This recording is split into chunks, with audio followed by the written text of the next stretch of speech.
Greetings, Ranger Geeks and Morphing Freaks. Welcome to the Morph-A-Mania podcast. It's time to recap and review another 3 episodes of Mighty Morphin Power Rangers Season 1. With us, the Prince Justice Brotherhood's non-union multiracial equivalents. Good God, Prince Justice Brotherhood? I love the Prince Justice Brotherhood. Who was that? Super Eric, That was Super Eric, and Curry Short Man, Boy. Shark Boy, Yeah. Stone Cold Boy. Why am I not aware of this? TNA where you don't want to watch era TNA. It's still peak TNA somehow. Back to the intro. He's a frog. I'm a frog. Got him! It's humanoid.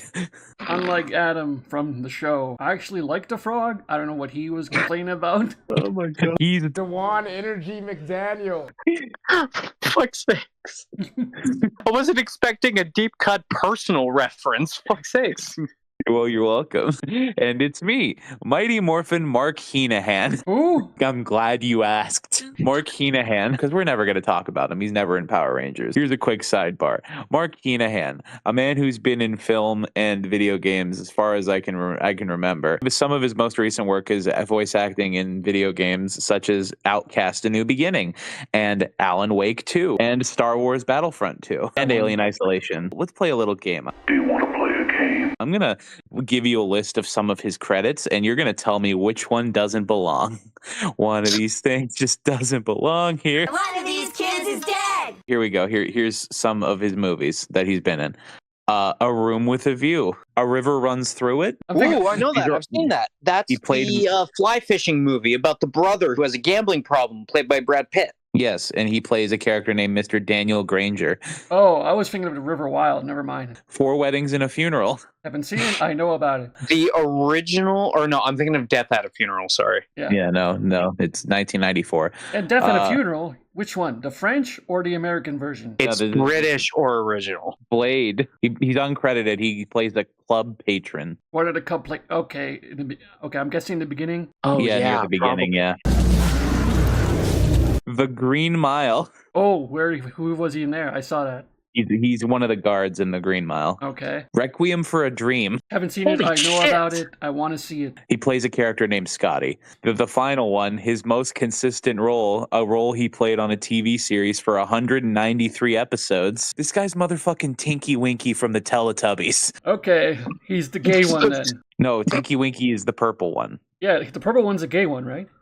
No, I thought the green one's purple the one gay was the leader. The purple one was the leader. The green one's the gay one. Oh, the green one's a gay one. Okay, all right. Doll accused of being gay calls the purple Teletubby named Tinky Winky a gay role model. And the red one did lesbian porn. Oh, dear God, no! Oh, hold up.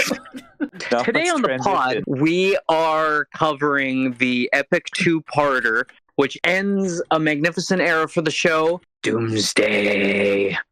Doomsday Doom, Day. baby.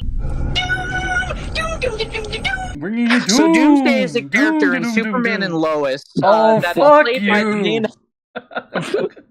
I was gonna make that joke. I was gonna say, well, Doomsday's a villain from Superman, and what was he? He was a big rock. Not the name! God damn it, that's actually really good. Because I don't exactly know what Doomsday's made out of, but those like rocks that are part of him are like. Isn't he Yeah, supposed what to be the hell? made of kryptonite? I don't think he's made of kryptonite, but I do know the white daggers do or the white rock formations on him do damage Superman, like because of his Kryptonian biology, because Doomsday was basically an experiment by Kryptonian scientists years and years, like millions of years before Kryptonians were Kryptonians. He was basically created as an infant and then just dropped in the middle of like Kryptonian woods or whatever, like the wilderness, and the infant just died over and over and over again, and they kept cloning it until eventually it gained the evolutionary ability to, anytime it died, it would become immune to that cause of death when it was brought back to life. That's why Doomsday was the man to kill Superman. Yeah, we're covering Doomsday. Go ahead and tell us about Doomsday, Malcolm. Doomsday Parts 1 and 2 were released November 29th and November 30th in 1993, respectively, and were written by Stuart St. John and everyone's favorite director, Terrence H. Winkless. Look, I give the guy a really hard time, but let's be real. I actually do enjoy these episodes that he's directed, so except for one. But that wasn't his fault. So, Doomsday Part 1 opens at Angel Grove High with the 5 goody goods walking through the hallway, reading a newspaper and talking about, and basically stroking their own dicks. Wouldn't you? Well, yeah, wouldn't you? Exactly. They're excited because the mayor has officially announced that today is Power Ranger Day. It really gives full staring naked into the mirror vibes. Would you fuck me? I fuck Goodbye, horses. I fuck me hard. Fuck's sake. Well, it didn't take long for this podcast to unravel. Yep. Dude, it unraveled during the intro. Anyway, so yeah, it's Power Ranger Day, and all of the goody goods are excited because they get to basically get very excited for for everyone, and everyone's going to be very excited for them. They leave the scene, and Bulk and Skull come down the stairs. Skull asks Bulk, "So what's this plan you're talking about, Bulk?" Bulk says, "Shut the fuck up," and tells him to follow him. Tells Skull to follow him, and they both go behind a pillar, an auspicious, conspicuous pillar. And they just have a little pep talk, and basically the logic is, the Power Rangers are passé, but the new superheroes that are going to arrive later today at the Power Rangers ceremony, they're the real deal. Bobby Lashley, who is indeed the real deal. Skull goes like, what superheroes? And then he said, Wish.com superheroes, that's who. We cut to Bandora Castle, where Rita has also learned that the Power Ranger Day festivities are in full swing. Why don't we give them a little surprise, she says. Babu says, Suppose you'll be any little sweeties meatballs? God damn it, Bob. fucking Babu is the greatest character in this series at this point. Yeah. Like everything he says is hilarious. Yeah. I don't think that changes too. I'm very glad that that's the case.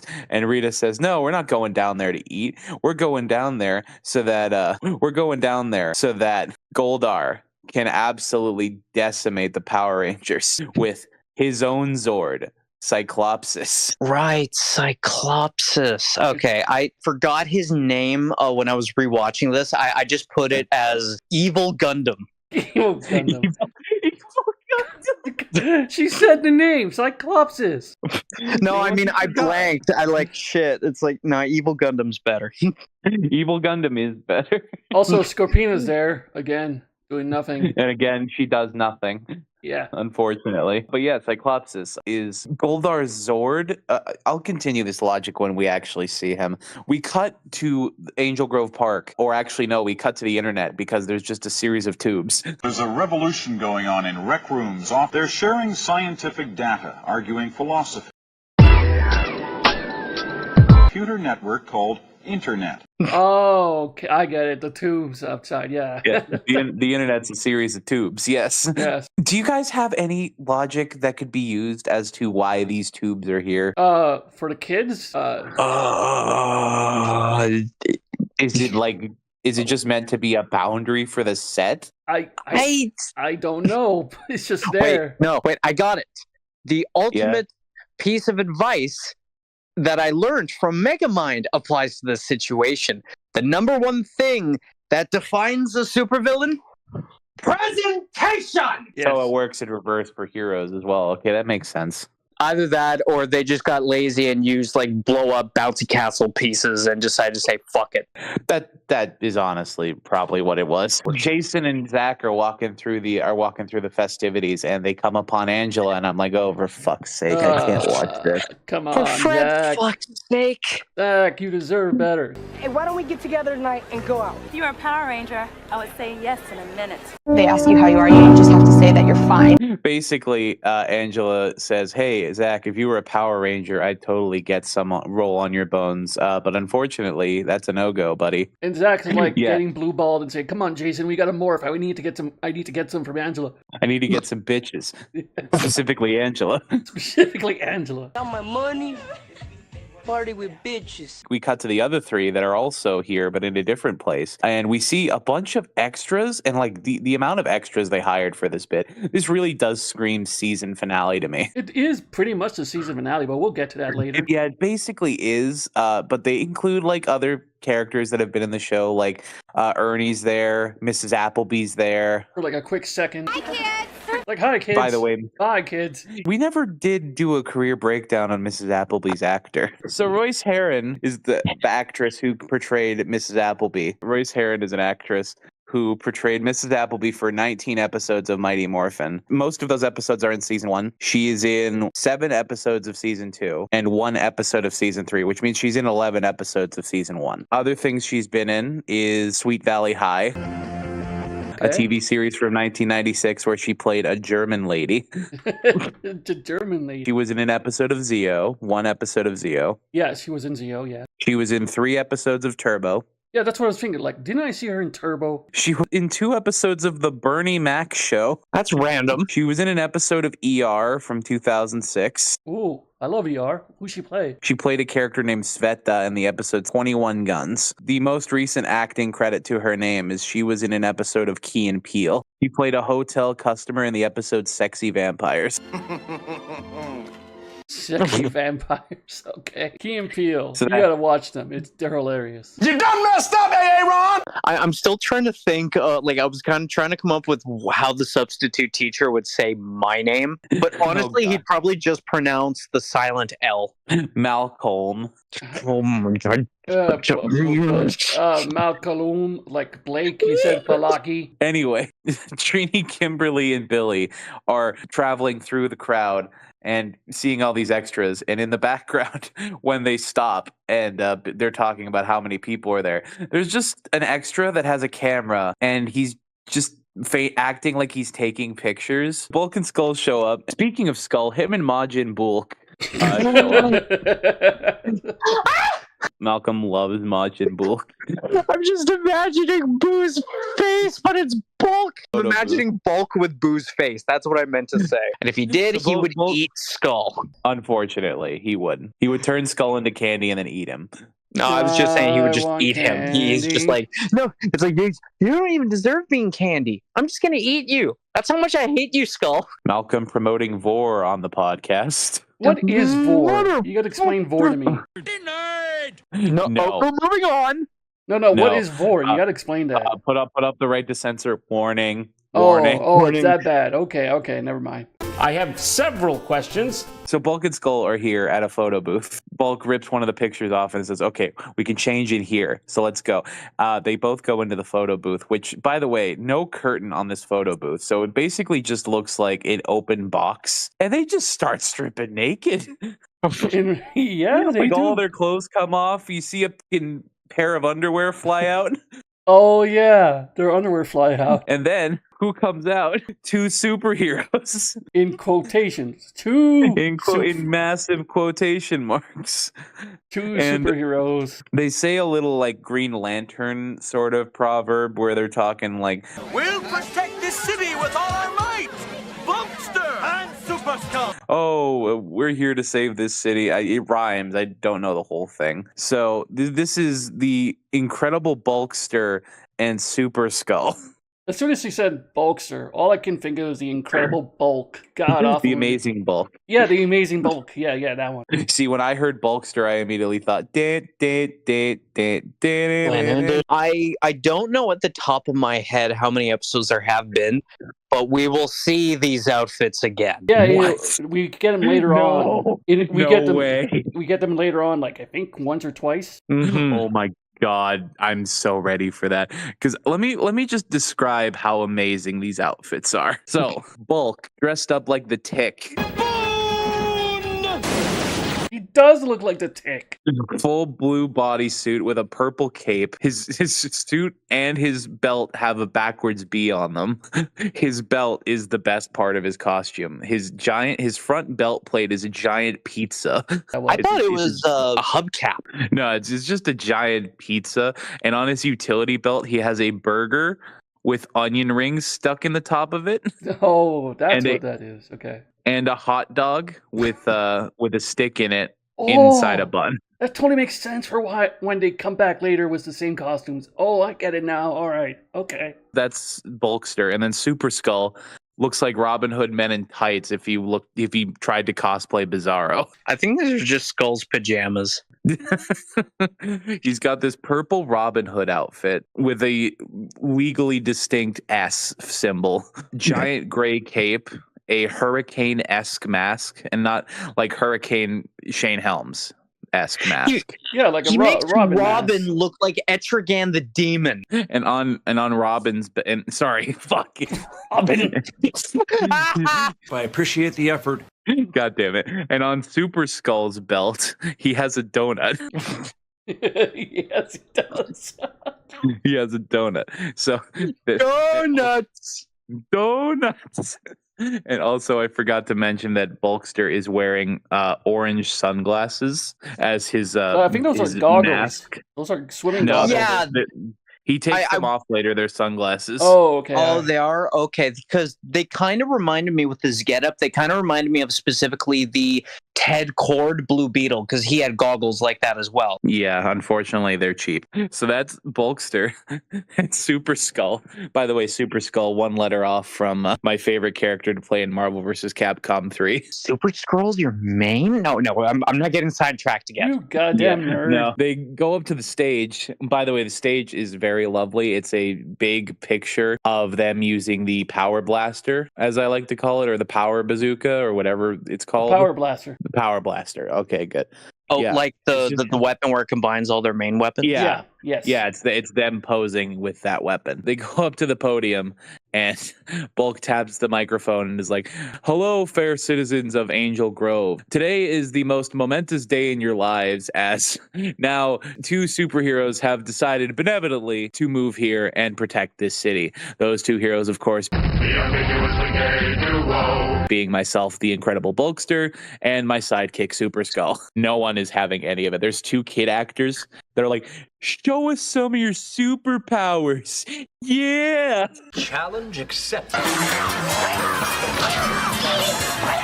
So your guys' powers are Hulk Hogan's superpower. Well, that does make sense, actually, though. The Incredible Bulkster. They do these poses, these kicks. Also, Bulk takes the hot dog out of its bun and extends its antenna. Yes, Is that a euphemism? Maybe. He actually takes a hot dog out and antenna really comes out. Oh, wonderful. Yeah, it does. It does. And they keep having problems with their capes. Meanwhile, at the Legion of Doom, they're finally ready to beam all of Angel Grove into another dimension, because that's the plan, so that they can easily attack and get rid of the Power Rangers. Why don't they just take the Rangers to the dimension as well? I believe the actual reason is that the morphing grid protects them from this dimensional travel. Right. Oh, so the power coins. Yes. So on Rita's signal, everyone, first being Bulk and Skull were the first 2, which makes everyone in the crowd think they actually had superpowers, which was hilarious to see. Followed by everyone else in the crowd, including Angela. Thank God. Yeah, Angela's gone for now. Hey! For now. Until the 5 goody goods are the only ones left in the city. This is a Everyone small else is in- city if an entire city was just there. I mean, they could have just zapped everyone that was like at home or at work Yeah, that too. as well. Oh my God, Yeah, imagine they're- someone's taking a shit and then they're just like out of existence. Or having sex and then blam. No, I'm just imagining, what if you were halfway through the poop? Like, does half of the poop stay and like... Mother puss bucket. Because it's halfway out that the whole poop stays, but you get beamed to... But here, if you I get like to beamed think halfway pooped, and then you wind up on the other side, and whoever You you land and the on, poop get- whoever you land on, the poop lands on the person. What the hell hell is wrong with you people? Anyway, cutting back, after everyone has been transported, Jason gets in contact with Zordon and is wondering what's going on. Zordon is like, okay, everyone else was, we just got a transmission from the moon. Everyone's been warped to another dimension. Alpha 5, thankfully, is tracing the broadcast, so they'll be able to figure out what dimension they're in and hopefully bring everyone back. He also mentions to Alpha that you need to keep an eye on movement from the moon, and Alpha's like, But how can the moon move? back at Bandora Castle, Rita's talking about, okay, guys, we're going on a trip. And Squat says, Ooh, should I pack a bathing suit? Damn it, Squat. you are now imagining Squat in a bathing suit. Oh, God, no. We cut to the there's- Super Sentai footage of the first episode. From episode 1, yes, because the moon base comes down on a skyscraper because the moon base has to be close to Cyclopsis for Goldar to control it. Also, I missed something. I was watching these episodes yesterday with Damien, and Damien pointed something out to me. That Zordon looks like a certain Italian dictator. He looks like Benito Mussolini. Yes. They're the same picture. He so does. I can't unsee it now. God damn it, It's Damon. scary. Thank you for ruining Zordon for me. He is the devil's son, so he has to ruin stuff for us. It's all for you. I was going to I'm correct sorry, you to tell you who it was, but I think Adam can agree he is the devil's son. Yeah. Yeah, I mean, If you have to think about it, you have the answer. yeah, no, the answer is yes. View Ranger episode 1 footage, yes. The moon base is on a skyscraper. Rita summons Cyclopsis. Cyclopsis arrives, and yes, it is an evil Gundam. It is the first looks ever. nothing like a Cyclops. It kind of does a little bit look like a Cyclops. It has one eye. It's the headdress. It's specifically like the headpiece that looks like a giant eye, but there are 2 eyes under it clearly. If you want to get technical, this is probably the 3rd Cyclops we've had in the show. There was the Cyclops monster that was before this. And then before that, you could, even though Eye Guy had many eyes, you could count that as a Cyclops. Kind of do. This is the first ever Cyclops Zord in their eyes. And also the first General Zord for That's a another general. thing. Now, I am not well versed, obviously. I'm the virgin of Power Rangers, but the term Zord Yes. Yeah. should be, in logic, something that Zordon created. Yeah. Yeah, I could. Yeah, it's now named after him, yeah. I want to say he created the initial Zords and whatnot. They were named after that, and he created a bunch of other hidden Zords throughout the planet. I learned something in the comics recently that apparently Lord Zed is the mentor of Zordon. Are we gonna count the comics? No, God! He was the mentor of Zordon. Maybe Lord Zed created the Zords, and that explains season 3, Andreas. Yeah. That would also explain why the evil people have Zords, in which case, honestly, that's a fair enough explanation for me. It's right into the Zords, straight into the Megazord to defeat Cyclopsis. They do a little stare down, Megazord and Cyclopsis do, I mean. I have in my notes, Goldar says, and then again. He clearly says it. Attack, but it sounds like and then, and I'm just like, no, and then. So then we get a fight with Cyclopsis and the Megazord, and everything's okay at first. The Cyclopsis finally starts to take control, punches, kicks, Megazord's on the ropes. So Tommy's like, okay, I gotta lock in here. I gotta summon the Dragonzord, and he pulls out the Dragon Tommy? Dagger. I did not. Okay, I did say Tommy. I meant Jason. Yeah, no, all good. He didn't do his accent. I'm going to say all of that again in the proper way. Round 2. The Megazord and Cyclopsis fight, and after some punches and kicks, the Megazord's on the ropes, and Jason says, geez, I need some help here. I got to summon the Dragonzord. I hate it so much, but I love You're it welcome. so much. He summons the Dragonzord with the Dragon Dagger. So the Dragonzord shows up, fights with Cyclopsis and Megazord for a little bit. Things don't necessarily go entirely well. Then the Dragonzord goes into fighting mode. The Tyrannosaurus fights with him. Still doesn't go well. Dragonzord in fighting mode gets knocked down, and we've learned that Megazord is a bottom. We also now learn that the Dragonzord is in defeat. Wait, what? Because Dragonzord didn't really fight him, just got knocked onto the ground very easily, like 15 seconds in, and is now getting stomped on by Cyclopsis. What does this say to you? Cyclopsis is in defeat. Wait a minute. Wait. Oh, it's like, wait, who's in defeat? Dragozord? Dragozord is in defeat. Okay. Dragozord is in defeat. I'm a Okay, fucking I idiot. guess all Zords are in a feat then. Well, I mean, Megazord is a bottom. Anyway, there's a bit more fighting, and we get a really cool thing of Cyclopsis's hands extending out and acting sort of like tasers to the Tyrannosaurus and the Dragonzord in fighting mode, shocking them and making some explosions happen. We get things are looking pretty grim, but luckily a friend is always nearby, and here comes Titanus. And it's clearly the toy. Yeah, this is the most obvious tell or shot of Titanus, where you can just easily tell they could not afford to make their own model, so they just went to the nearest fucking Hasbro aisle. It went to the nearest Toys R Us and got a Titanus. Funny you should mention that. There are at least 5 other shots in this episode where it looks more like a toy, but we'll get there.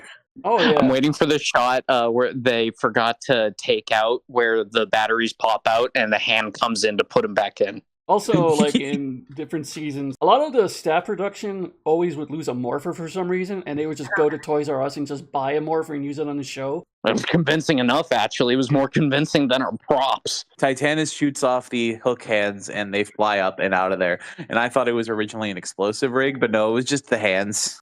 We get the Megazord forming, and the Ultrazord blows up Titanus. What? What? Ultrazord blows up Cyclopsis. I'm fucking English today. Okay? What ain't no country I ever heard of? They speak English and what? Okay, let me try that again. I'm Hulk Hogan, the right gay guy. I'm gonna try that one more time. So the Ultrazord is formed. The Ultrazord blasts the fuck out of Cyclopsis. Cyclopsis inside Goldar is like, no, not my beautiful Cyclopsis. And then he just turns into fire and instant transmissions out of there again. No, Rita decides to pull a Two-Face from Batman Forever and decides to just say, fuck it. Like, why can't you just die? Oh, that Harvey Dent. Okay, yeah. This is the moment. This entire scene here where Titanus is murdered goes to Ohio. Okay, so I'm going to explain this scene in detail. You're not going to believe it's real.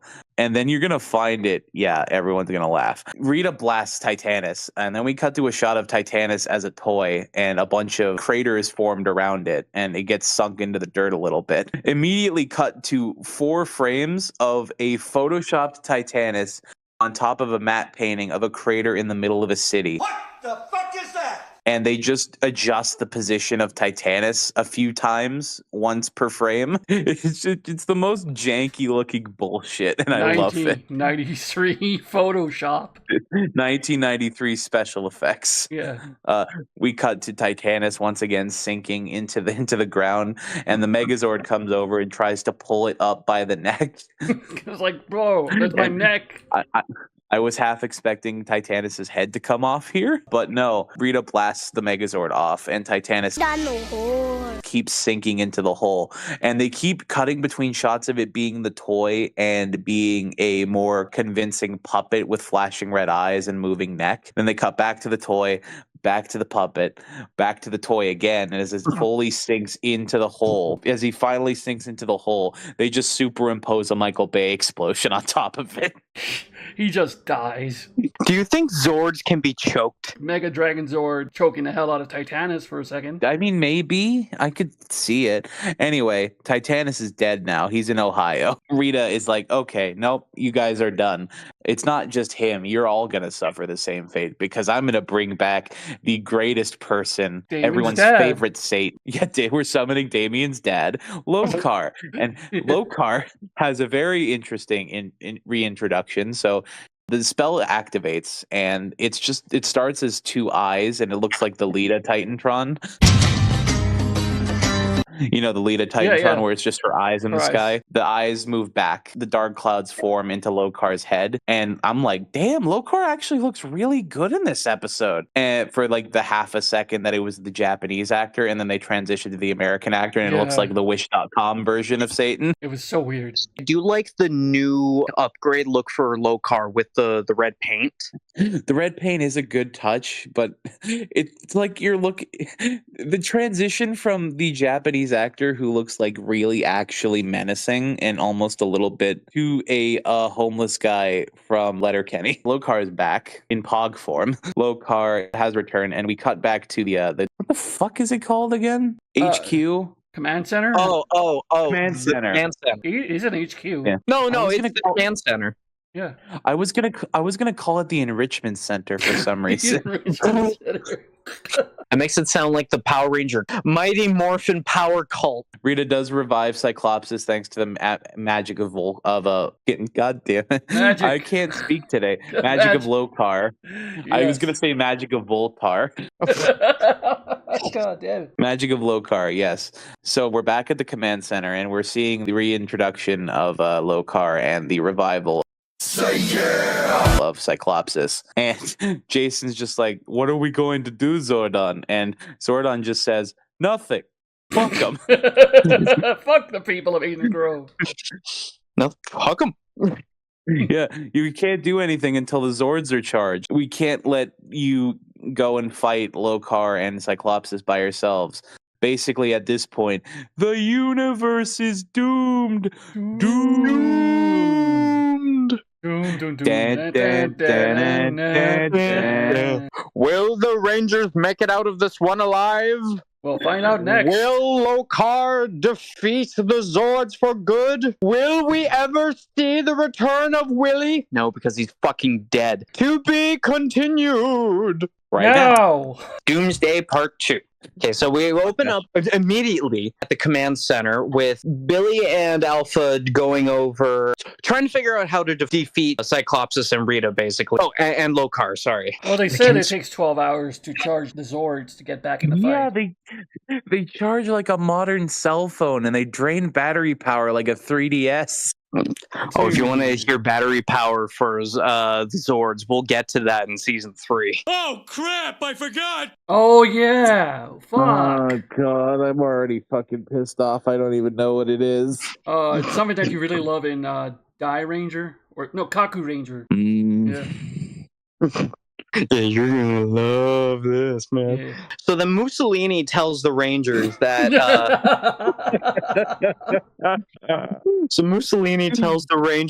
if the Zords aren't fully charged and if they fail with the emergency backups, the Zords are done for good.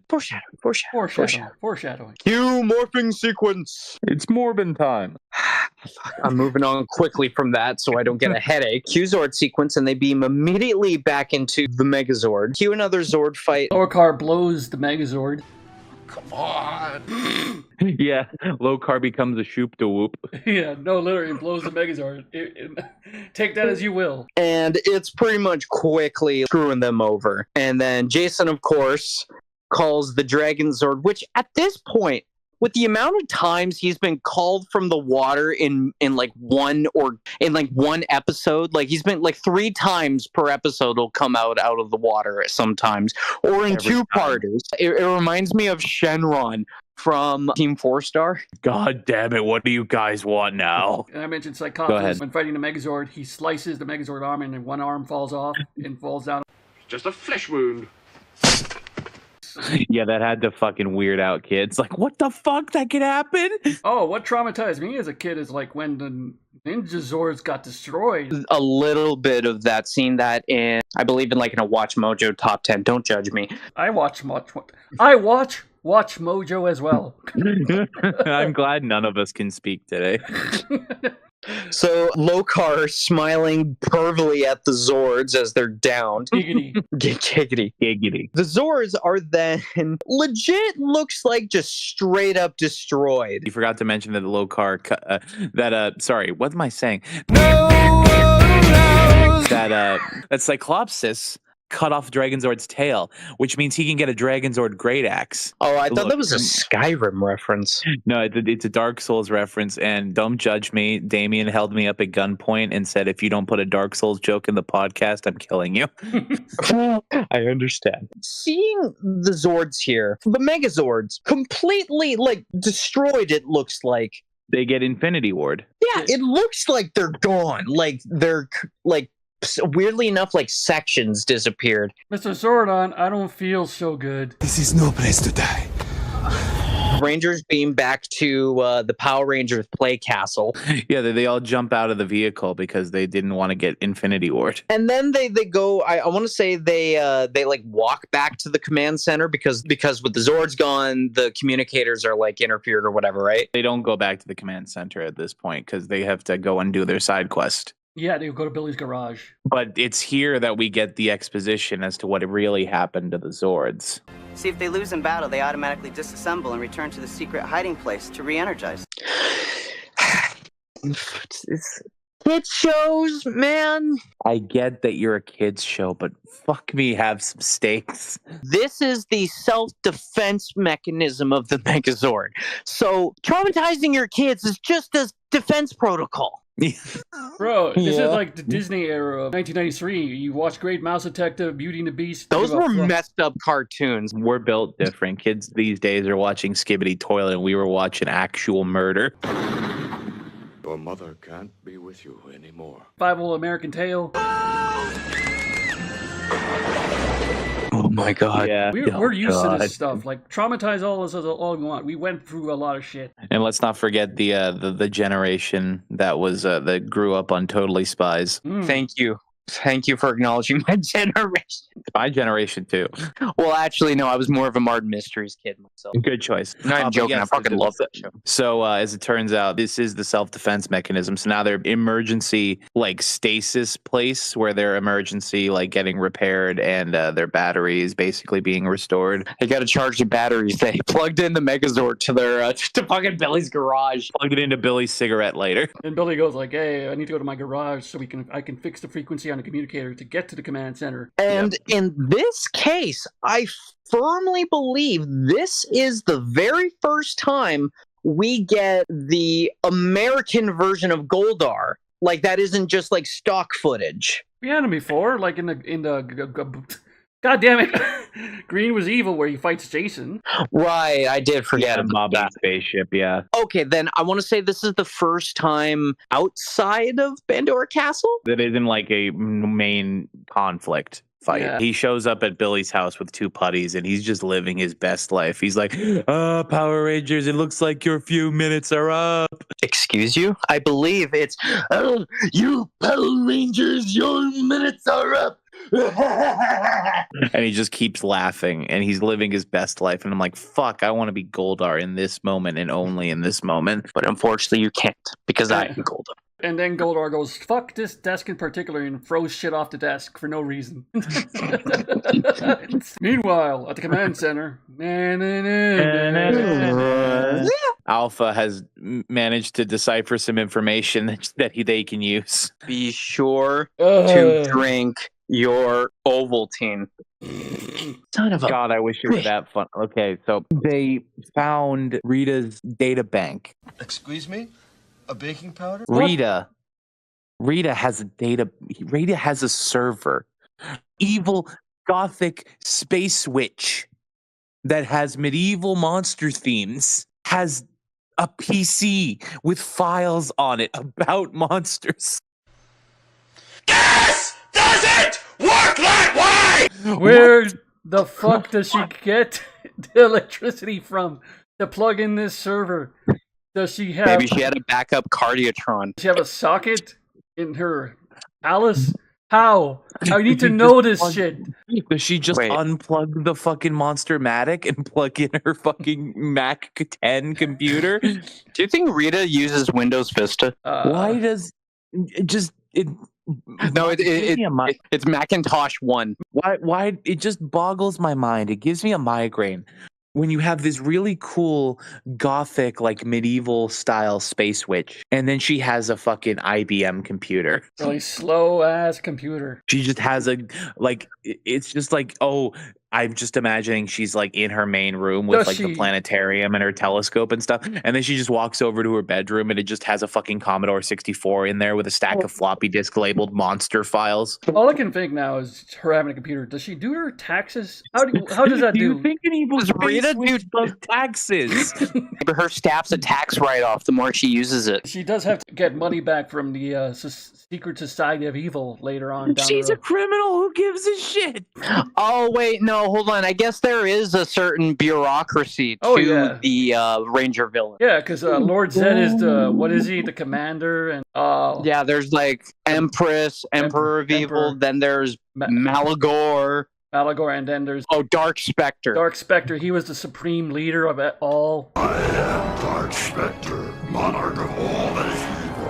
A universe that shall belong to the Dark Spectre! He was basically the big bad of Power Rangers during that time. He was the one that was telling them all what to do. He was the supreme leader. Basically just a reuse of the suit from Turbo Power Rangers movie. But hey, it does work though. He looks threatening. Yeah. So anyway, Billy fixes his their communicators, and he gets to teleport back to the command center before I have a migraine. Wait, one more thing. Why did they have to fix the communicators if they had the rad bug? Oh yeah. The rad bug wasn't there. Wasn't in the garage. But it was Billy's garage. But it wasn't there. It got warped away to the other. He got warped away to the other dimension.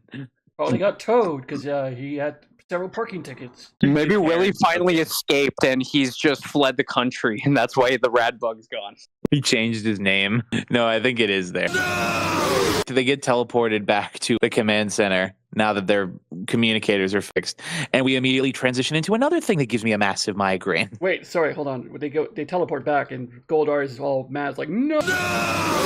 He doesn't decide to like wreck Billy's garage because he's evil and all. He just leaves. It's the 60s way of doing things. You just fight, and then when you're done fighting, you leave. Immediately, they learn about Rita's data center and all of the data they pulled off of it. And we also learn that the Zords are fully charged and ready to go.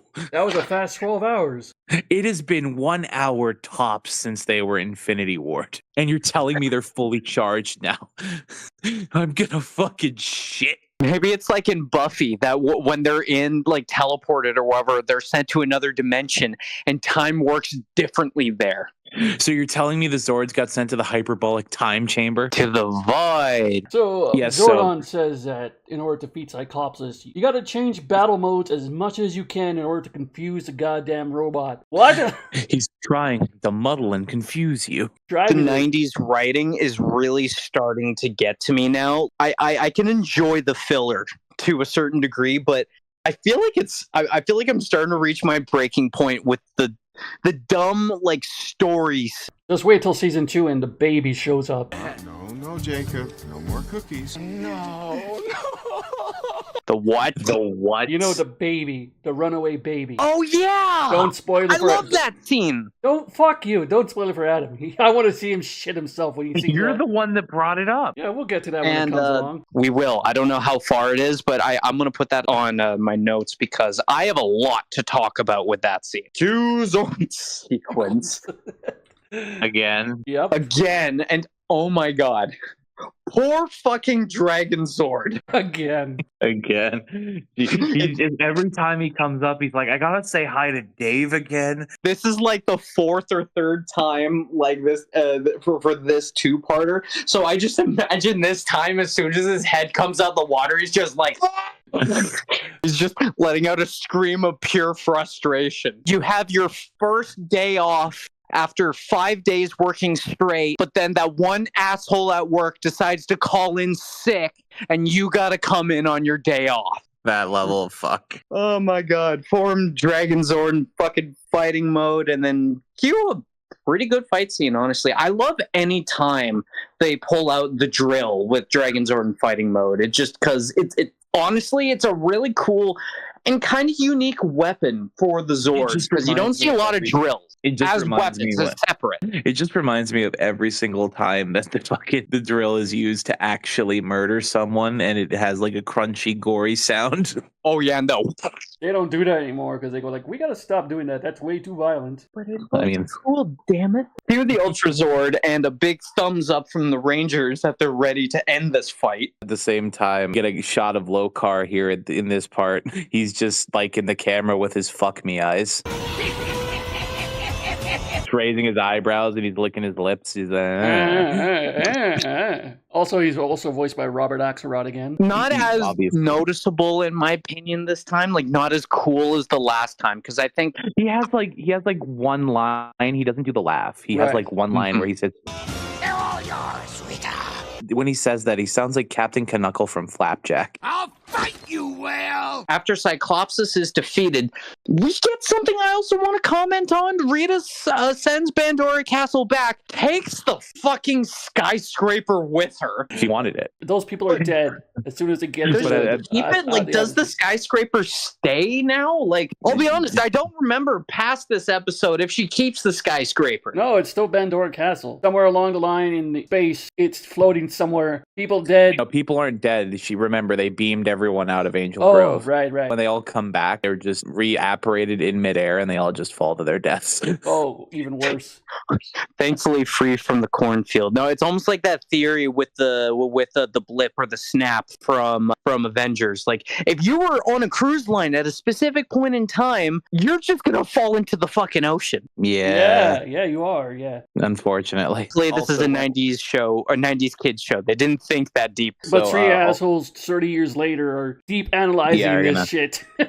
Yeah, are gonna say fuck your logic. Also, when they leave Earth, Raid is pissed off that her plan didn't work. Squat says, It's my fault. I was asleep. It wasn't my fault. I was asleep. It was Squat, not Babu. It was just I can't do Bab. I can't do. Yeah, Squat. he sounds like Master Roshi. After they leave, everyone comes back from the other dimension. So everyone comes back from the other dimension, including Angela. Boo. Boo! You suck. Boo! Bulk and Skull. Last people to come back, Bulkster and Super Skull. Yay. And they're so ecstatic about coming back. They're like, we're back. And then they go and kiss the ground. Skull accidentally moved his cape in the way. So he goes, kisses the ground, realizes it's his cape, and says, oh, that's my cape, throws it out of the way and kisses the ground. Then the Mayor Carrington comes out and kicks him out. Out of here. Ooh, new character. Yes, she shows up. I think the last time we see her is in Zeo. Yeah, she shows up a couple times. But the weird thing is we never know who she's portrayed by. I found on Ranger Wiki, the trivia was that Mayor Carrington was portrayed by no one. Or they was portrayed by an unidentified actress. It says Christina Miles. Is that the one from like Zeo? Or it says Mayor Carrington portrayed by Christina Miles. First scene, Doomsday Part 1. Last scene, Honey, I Shrunk the Rangers Part 1. Oh, that's Turbo. So Mayor Carrington comes into says, yo, Bulkster and Skull, get the fuck out of here. She kicks them off the stage, and then the Power Rangers are suddenly there, and everyone's like, look, it's the Power Rangers. The mayor says, make way for the Power Rangers. Power Rangers start walking through the crowd, shaking hands, giving thumbs ups, and we cut to those kid actors from before. Like, blonde one says, oh, the Red Ranger is the best. Then the other white kid says, no, the Black Ranger's the best. He's the coolest.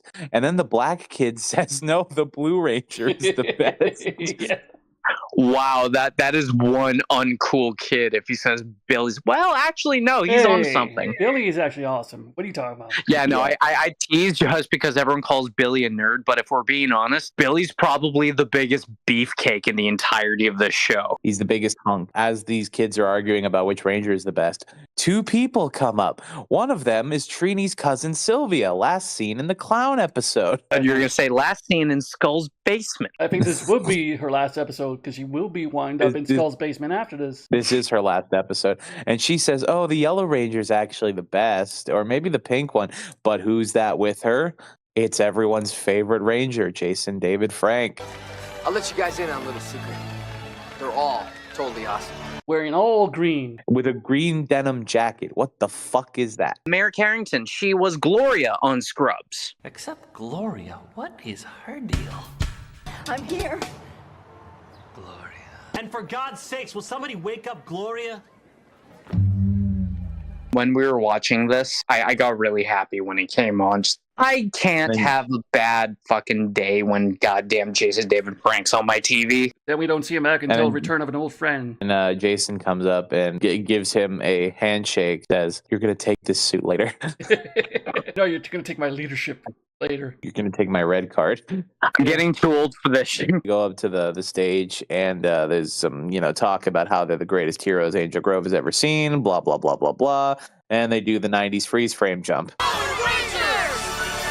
which they've used like 5 times so far. I do like, since this is almost like the halfway point for the first season, and this is the 2/3 point. We're episode 40 out of 60. Oh, wow.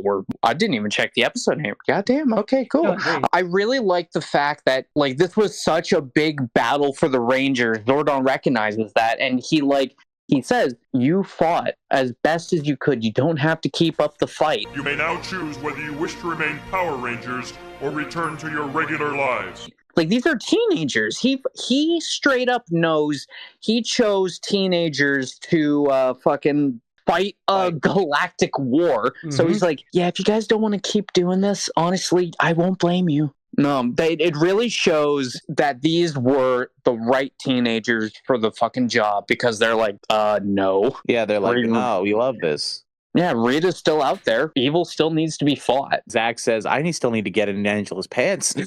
And Trina comes up with a line. To the end.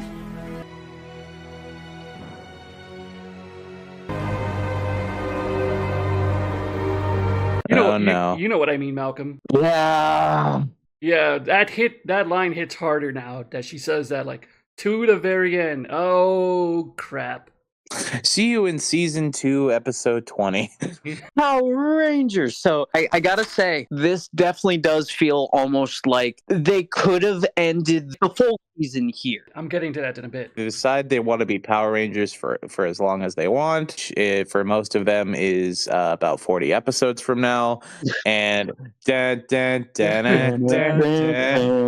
So, Doomsday Part 2 is officially the last we see of the full Jew Ranger footage, because Doomsday Part 2 was supposed to be the last episode for the Power Rangers, but they go like, we could do some more because this show is a banger. The kids love it. He gave us a week for Christmas after the end of the first year. Just a week for Christmas after the... That was it.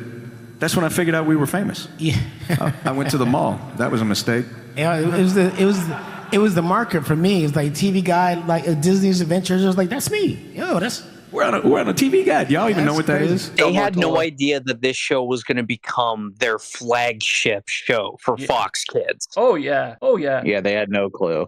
They had Animaniacs and, like, Batman. They thought those were going to be those, like, their top shows for the longest time. To be fair, when you can beat Animaniacs, you impress me a little bit. Like, if you think about it, Power Rangers outlasted every single kids show that was ever on Fox Kids. That is so true. That is true. And even technically, it's still going on in some way, shape, or form. Like, we will see the return of it in show form. For sure. So this is the end of the original Jew Ranger footage. How are they going to make more episodes, Andreas? So, this was the last episode on November 30th, 1993, and they came back with episode 41 on February 7, 1994, 3 months later. How did they do this? Saban contacted Toei, how do you say it? Toei, to requisition more Zoo Ranger footage. But here's the problem. Toei was doing Die Ranger at the time. So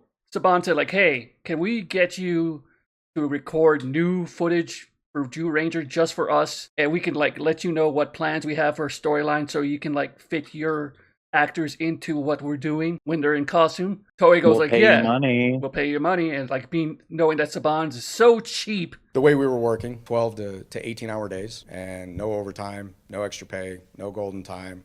I was making about $622.11 every 2 weeks, filming 3 episodes for the biggest television show in the world. They were so cheap. I'm surprised he did this, because, like, for the life of me, I tried looking up online how much Toei charged him for Jew Ranger 2 footage, but I couldn't find anything. Maybe just Saban doesn't want us to know. So the next episode will be all Jew 2 footage, which is only coined by Power Ranger fans. It's not coined by Saban. It's only fans that coined it Zoo 2 footage. It's a fan term. Yeah. Is it Jew 2 or is it Z2? Because I heard Z2. Or Z2. I think they're I think they're interchangeable. What are the differences between Zoo 2 and original Zoo Ranger, you may ask? The music. The music and technology. More Green and Pink Ranger together, because you never see the Green and Pink Ranger together in Zoo 1 footage. So the relationship between the Green and Pink Ranger is shown more in Zoo 2. Billy's technical mastery is more shown. In the Zoo Ranger footage, the Blue Sentai is more of a goofball and not smart. But in Zoo 2, they make him more he's kind of dumb. So the Blue Ranger has more technological advances because he invents a lot of stuff. It definitely seems like one of the only, if not the only time that the Super Sentai creators worked on Power Rangers, like had involvement in it, and it's definitely unique. Like having like Japanese footage for the American show, it's just that has never been done since, and in my opinion, I wish we had more of that. It would have made Power Rangers more special instead of just being another adaptation of the Sentai, like later seasons are, like Time Force, Wild Force, or because we still get like them doing their own thing, but we still, it's them working around the footage. And the last thing about the Jew 2 footage is the technical quality. The pacing of the fights between the Zords and monsters, like in the Jew 1 battles, were like lively and very fast, and the Jew 2 footage is like more slower and more deliberate. They take their time. So we went from Will Ospreay work rate to a Randy Orton work rate. Something I thought you were going to say Will Ospreay New Japan to Will Ospreay AEW. Yeah, I could have totally done that and pissed people off. So speaking of Jew 2 footage, episode 41, Rita's Seed of Evil. It was aired February 7th, 94, and was written by Stuart St. John and directed by Robert Hughes. Yay, we got Robert Hughes again. Did they just... Robert Hughes and Terrence H. Winkless are just playing director ping pong at this point. Probably the most reliable directors on the show, honestly. Probably why they direct so many fucking episodes. All right, so we cut to Angel Grove High School, and we see the gang with Mr. Kaplan in the science room, I believe, or the the plant room, botany class, because they're growing plants to save the environment. It's not not again, but it's not far. It's not shoved in this much this time. They just make mention of it, but not like you know why I read this. But it's not as bad as Cleanup Club because they mentioned a little bit of it. Yeah. No, it isn't as bad as Cleanup Club. So Mr. Kaplan said, like, whoever goes to the plant will go forward to saving the planet, but bullshit, blah, I don't care. Bulk and Skull walk in saying, like, hey, we beat you guys to it. We already grew our plants. They bring out these giant-ass plants. Kimberly goes over and looks at the tags like 100% pure baby plastic tree, 1995. They're made out of plastic, yeah. And Bulk looks at Skull's like, I thought I told you to take the goddamn tag off. Oh, fucking Skull. They argue while the extra in the background is painting, which unfortunately is not as entertaining as an Asian guy painting and yelling at the canvas. Yeah. So Bulk is like chasing Skull, and Skull's dodging and weaving and pulls the guy painting, and the paint goes all over Bulk, and he's full of paint right now. And it looks like Shamrock Shake. Would you watch what you're doing? Sorry, I'm still laughing at the Asian guy fucking yelling at the paint. So we cut to Pandora Castle. For the first time ever, we see the Jew 2 footage at play. And with the Jew 2 footage, we get Rita Repulse actually speaking the lines that were written for her. Yeah, she's like dubbing English voice. So you want to raise some trees, yeah? Yeah, because Masahiko, for the life of me, I can't say it. Masahiko Soga. Says the words in Japanese, and Barbara Goodson does the words in English. Something I never mentioned before, but I didn't realize until actually watching these episodes with you guys for the podcast about Rita. I thought that was just a hat. That's her hair. That's her hair. I was thinking that is such a stupid hat. And then I took a closer look at it. Like, I just kept staring at her more. Maybe it was because I had a shitty VHS copy of it all my years and it looked like a hat. Bro, I thought it was her hat too, until years later I found out. Last year I found out it was her hair. I'm going to be honest, as the new guy, I also thought it was her hat for a good while. And then I remember Andreas, it wasn't this past pay-per-view, but one of the pay-per-views I was with you with, you were just like, that's not her hat, that's her hair. Yeah, because I found out like a year or two ago. I forgot who mentioned it. It's so strange. That means that Rita's a silver fox. So, Rita's plan, bring out the tentacle monster, plant monster, to Earth. The octoplant. The octoplant, which rises from Ohio. Ohio is always what it is. Yes. I'm just imagining a sign that it says Ohio and then an arrow that points straight down. We cut to the gang in the park about to put the plants in the ground, because why not? So they're digging shit in and putting stuff down. Why are they planting the pots as well, by the way? The pots? Yeah, that they do plant the pots as well. Well, I did not notice that. What? Actually, Yeah, wait, no, hold on. I'm going back at it just to look. Kimberly does take the plant out of the pot. Okay. But I'm pretty sure there's at least one person who leaves the pot in. Probably Zach. Yeah, and Zach, you're an asshole. This entire thing is a fucking musical montage, and it's shit. Oh, yeah. I was about to say to do the first music montage, which this music montage is not good, but the other music montage later on are absolutely bangers. Later on, we're going to have the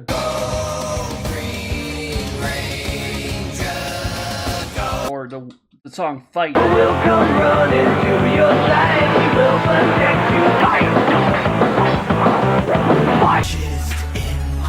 Which are absolute bangers. This was the first musical interlude that they put in, which is shit. Yeah, like the insert songs. Yeah, because they come to fight scenes later on, they put on the fight music, and it's just so good. And whenever Green Ranger fights, he gets his own theme song, Go Green Ranger, go. Have we gotten that yet? No, he hasn't shown up yet. With the Green Ranger's first run? No. Yeah, no. No, we haven't had that. I just blanked on that then. Yeah, so we see Bulk and Skull pop out of the bush and goes like, hey, we might as well take their plant and say they're ours. Why not? Let's do that. So they're in a bush and they look like they're surrounded by pot leaves. Yes, they do.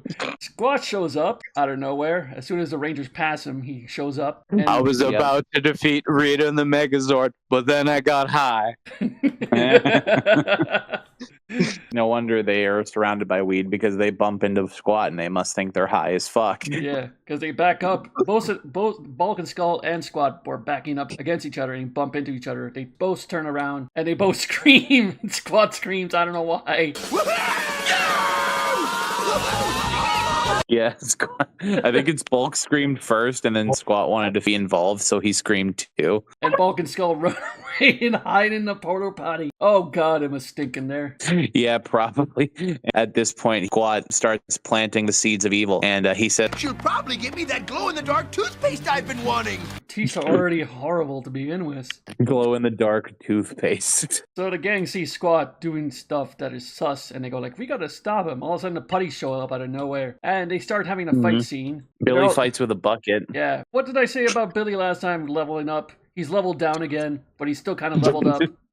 How dare you? Billy's bucket fighting skills are hilarious. Yeah, I know. I'm just saying he kind of leveled down a bit, but he still does amazing moves with the bucket. It kind of makes you think if they got the production order right for the YouTube episodes. They did. Yeah. Oh, they actually did? Yeah, because this is right after Doomsday. Then it's just stupid continuity issues. Then. Yes. Exactly. Correct. Yes, correct. So Billy and Zach do an amazing backflip together. And then they start doing tag team moves. And then Trini and Kim decide, hey, let's tag together and do some amazing Lucha Libre style stuff. Putties go away and they like, huh, that's weird. They go to command center, get told what's happening. Jason looks just depressed the entire time. Damn it, I left the oven on at home again. No. Jason says like, I'll go and see what's going on with that force field on the ground. The electricity. The electricity. So Jason goes to the park and he sees the electricity on the ground and he goes, I'm gonna touch it. Oh my god, it looks like it could destroy the entire planet. I'm gonna touch it. Meanwhile, the tentacle porn monster is slowly rising from Ohio, sneaking up on Jason. My god, it's the living embodiment of Hentai Haven. It's finally escaped. It's prison. It's called hentai, and it's art. Oh my god. So Jason is communicating with Zordon. Something's weird going on, and then the tentacle porn grabs him, and it's the most hilarious shot. Because one shot, we have him looking down, the thing grabs his legs, and then the next shot, we see Jason's upper body, and he's like, I can't get this off, Calls it overgrown asparagus. And he does like a ballet twirl to get out of it. Whirling towards freedom. Yeah, twirling towards freedom. Twirling towards freedom. So Jason morphs, he fights by himself, Scorpina shows up, Mhm. and why did I write down Scorpina returns and touches the tip? Because Goldar's there with her, and they touch dicks, which is their swords. Oh, okay. I'm going to touch. So they get rid of the putties, and then they go on a digging adventure for the plant, and Rita goes like, "No, fuck you." I don't know why, but in the notes here, I put in my first response to Zhu2. I just put, Zhu2 is so weird. So there's a lot more putty fights. It goes on for quite a while. Then they transfer from the park to the mountains out of nowhere. And they just keep cutting to this giant pulsating mass under the ground. And then finally, the octoplant has enough energy, and we cut to the most cursed image that I have seen from this show yet. It's just the head of the actual octoplant is at the tip of the bulb. Yeah, it's fucked up. I bring you love. It's bringing love. Don't let it get away. Break its leg. The octoplant finally blooms, and it's anthro. It's an anthropomorphic plant. So the first ever Zhu2 monster. The octoplant, who, by the way, is voiced by Brianne Brozey, who we have talked about before. yeah. We've talked about her before, so I won't do a career breakdown. But I do want to bring up everything she's voiced in specifically Mighty Morphin. Did this for other seasons. I didn't do it for Mighty Morphin. Here's everything she's played in every season of Mighty Morphin. Just do season 1 for now. So in season 1, she has played the following characters. Her first appearance was in season 1, episode 8, I Guy, where she played everyone's favorite skull victim, Willie. Hey, Willie. And then in The Rockstar, she played everyone's favorite weird cousin, Jeremy. The voice of Jeremy and Willie, obviously. Yeah, the voice and of then Jeremy. here she's the voice of the octoplant. And her only other appearance in season 1 is in episode 55, where she voices the Sockadillo. Oh yeah, the Sockadillo. Yeah, I remember him. God, some of these names. Also, throughout all this fighting and the actual plot happening, we always also occasionally cut back to Bulk and Skull trapped in the porta-john. Skull eventually says, "I really have to go," and Bulk's just like, "Let me out of here!" And at this point, I'm just imagining Bulk and Skull getting the poo cocktail supreme. Oh God! So I feel like the regular poo cocktail would be worse. Well, no, actually, it's not Bungie. Any poo cocktail is bad. So You know what, Andreas? That's actually the first thing I can 100% agree on you with. Yes. Every poo cocktail is disgusting. Yes. Every poo cocktail is disgusting. The poo cocktail supreme just adds a risk of death to that list. Dysentery. It literally does. Octoplant gets born. Immediately, Rita makes it grow, and we get a line by Trini saying, The Tower of Flower. Huh? "What?" So they call upon the Zords, and we get different music for the Zord. I fucking hate this music. Same. It's so much worse than the awesome badass guitar riff that Ron Wasserman made for the original show. The original 2/3. It's like, if this is what we're doing now, like They're working around. It's gonna make me sad. Yeah, they're trying to figure out what works and what isn't. Like just like the first episode. They had it was perfect. Yeah, I know. But they get better music later on. Cue Zord sequence, and Megazord gets made. Jason goes like, It's coming right for us! and Billy goes like, we gotta be careful. She's made out of vegetable matter. I mean, she is a plant. It's a plant. You have a sword. Aren't plants flammable? Burn the fucker. I know, right? Does one of the Zords have a flamethrower? No. Later on, season 2, Thunderzord's sword goes on fire. You have a sword, use it, and then they use it. Jason calls upon the Megazord. Change it? The Megazord. They changed the name. The Power Sword was fine. Yeah, that's what I'm saying. Change it back. Change it back. So far, the only enjoyable thing of the Z2 footage is literally the actual footage of Rita, and that's it. And that's only because it matches the dialogue. The Octoplant goes towards the Megazord, and the Megazord dodges, and the Octoplant goes into a building. Stops in front of a building. Look behind you! Looking at herself. Fuck me. I'd fuck me. Monster was horses. And I can't believe we started and ended the episode on that. Jason goes, the bitch is down, the bitch is down, let's kill her already. Down. So Could you imagine? That's totally something Jason would say. The bitch is down.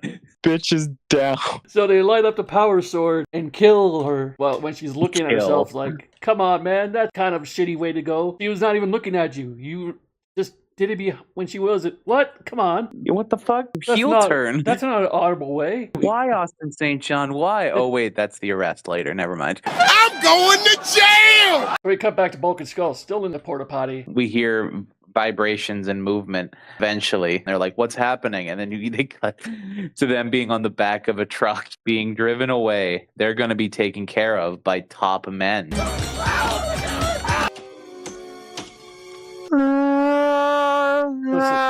That was my best attempt at the fucking Raiders of the Lost Ark music. I am a jukebox. So we cut back to high school, and Mr. Kaplan's like saying, good job, Rangers. I know you now. Like, I know who you are. Good job, kids. Your plants did a great job for the environment. Bullshit, bullshit, bullshit. And Trina goes like, bullshit, bullshit, bullshit about more environment. Bulk and Skull come in, all filled with trash. Hey. And covered in shit. Yeah. They got the poo cocktail. You go like, what about us? What do we get? And like, apparently Mr. Kaplan can't smell them, but everybody else can. It's like, why are you guys late? We got taken before Taken. By Liam Neeson. Yeah. Mr. Kaplan's not having it or they're shitting, goes towards them and goes like, what the fuck is that smell? And he like passes out. It falls on the floor and supposedly breaks his head. Oh, and this bit. I'm sorry. You know, he falls backwards. And then when they cut back, if you look very closely at the bottom left corner of the screen, you can see the elementary school gym mat that he is falling back onto. Blue school gym mats. That's what he's falling back onto. Yeah. I used to, when I was a kid, I used to prop those up and make like a maze out of them. I'd pick a few friends of mine and then we'd get a ball, go inside the maze, and then play tag with it. You need to find yourself a girl, man. Okay. I just remember what I'd use those mats for, and legitimately one of the most fun games we ever played was that, because you never know who had the fucking ball. You and me. Get a girlfriend. And who would hit you in the fucking face with it next. Yeah. Supposedly Mr. Kaplan having brain damage on the floor. Bulk and Skull look at him. They smell themselves and they go like, there's nothing wrong with us. We smell like it's the same. Supposedly Mr. Kaplan is dying on the floor with brain damage. Dun, dun, dun, dun, dun, dun. This is the only episode that I've seen Mr. Kaplan in thus far where he does not lose his toupee. And like the kids are laughing at Mr. Kaplan being down with brain damage. That's well, dark. He fell onto a school gym mat. It's fine. I know, but I'm saying like on the show, this it's like is them coping for wrongfully getting detention. Like we know it's a mat. We're just saying in the show he fell on the floor at first. He's a stunt granny. He's a stunt granny. So those were episodes. I love it when I break you with the stupidest shit. So those are episode 39 of 41. Final thoughts? I fucking love you guys. Yeah. All right, I'll go first on the final thoughts. This is a very fun batch of episodes. Doomsday as a whole is very fun. There's so much to talk about in part one. There's just so much dumb shit going on. This batch of episodes has confirmed to me that my favorite things about doing this podcast is seeing the dumb shit that the writers and the directors come up with to fill the scene. All of the fun extras the stuff that they can do with extras, and the stuff that they get Babu and Squat to say when they're clearly not a part of the episode as much. It's just like holy shit, there's the layers in this show are great. And as an actual like episode of television, Doomsday is very good at both parts of it, honestly. It does a good job of finishing this chapter of the Ranger story. We get the Tommy cameo so the kids can actually decide to eat dinner tonight. And go to school. It's a very good two-parter, and honestly, this would have been a really good season finale if there was that. But the Zhu 2 footage, Rita's Seed of Evil, this episode was fun. On the scale of fillers in this series, it's definitely on the more fun half of filler, which is crazy. It's just cleanup crew, but they don't fucking force the message. Yeah, exactly. This is what cleanup crew should have been. It's like the difference between Avatar and Captain Planet. Exactly. My thoughts on Jutsu. There's a lot of fun positivity you can have with making Toei do your own stuff. You can have a lot more expressiveness with Rita. You can have characters that weren't going to interact before interact now, like we have in this episode, Squat interacting with Bulk and Skull, which we've never even conceived of at this point. That's what I do like about the Jutsu footage, is it's going to give a lot of new scenarios that I'm going to be interested in seeing how they push. What I don't like about Jutsu, the music, it's not as good. I'm sorry. They get better music. Yeah, I hope. It's not as good as Ron Wasserman's music. I hope they either get Ron Wasserman's music back or they come up with better stuff. I will say he will be back because he does stay for all the way to space, I'd say. So the music is definitely a marked step down at this point. The robot fight, you could definitely tell it was slower. It definitely felt a bit more methodical, but that's not necessarily a bad thing when it comes to robot fighting. It doesn't need to be like really fast paced. The two giant hulking robots, or a robot and a monster, they don't need to be doing ballet or lucha. They can just, normal fist fight. It's like, you're not going to make Andre the Giant and Big Daddy do fucking 450 splashes or Phoenix splashes unless you're that kind of fucker. But overall, this is a really good set of episodes. Definitely one you should go back and rewatch if you want to. Oh, yeah.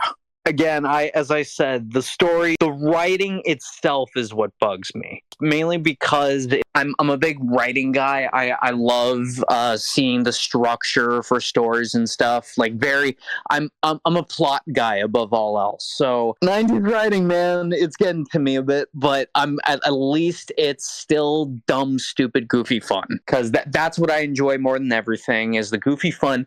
Great to see LOKKAR again. Fucking awesome. And the first appearance of an evil Zord won't be the last, even for the Zordon era of the show, that we get these proto-Zords, I'll call them, where they're like, they can't form up with other Megazords, and they can't even transform, really.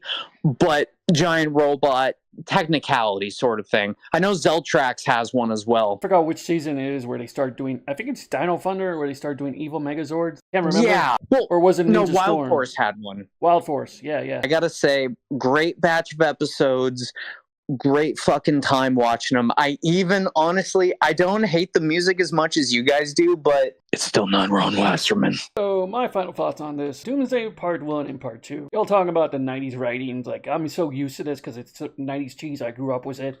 But yeah, it's kind of cringy at certain points. Bulk and Skull as wanting to be superheroes, kind of a change in their character arc to show that they actually want to be superheroes. That's kind of a character arc change right there. They don't want to be complete assholes. They actually do want to help people, but in their own kind of way. It definitely shows they're not evil. They're just kids. Yeah, they're just kids. Yeah, I mean, bullies, they're kids. The superhero thing, even then, there's still some motivation in there to be selfish, because, like, we're going to steal the Rangers' thunder. So it's like they're egotistical superheroes.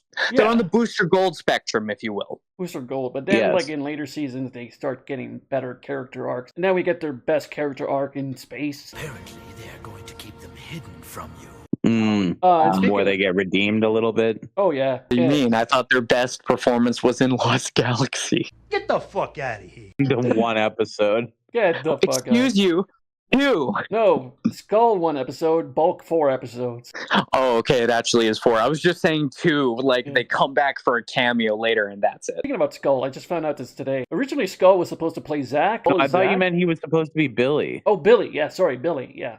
Oh, okay. Yeah, can you imagine Jason Narvi as Billy? Man, with the glasses, like, I can't. I'm sorry. It's the laugh. It's permanently in my head as Skull. Rita's Seed of Evil. For the Jutsu footage, kind of enjoyable, but this is like the first time we see it. There's way more better episodes with the Jutsu footage. Way better music later on, because the music in this one, But then we got the classic badass fight music later on, and the Go Green Ranger Go, and then later on when White Ranger shows up, Go White Ranger Go. They just changed the lyrics. I never liked that song. Which one? Go Green Ranger? White Ranger, Tiger Power. Really? It's the lyrics for me. It's like it's okay, but I prefer Go Green Ranger, go. So the first monster in the Jutsu footage, pretty cool looking for what it was. It kind of went out in a non-honor way. Like, I mean, they're evil and stuff, but man, you just kill it from behind when it's not looking? Whatever. All good. All in all, these 3 episodes were really fun to watch. Till the next time, we get 3 more episodes with some more Ju-2 footage, and that's pretty much it. It's been fun, you guys. Another great episode in the books. Yep. In the pocket. Another one in the hole. They be fast and they be slow. Baby Or shark, we be fast and baby shark, do. How about die? Yes.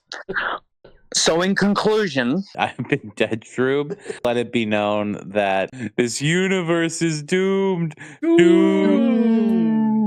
I'm humanoid and feed your kids. God damn it. Damn it. You gotta come up with something different. I'm trying. I am the Doif. I worship LOKKAR. I love you all. May the power protect you. By the way, LOKKAR returns in a few decades later. Bye!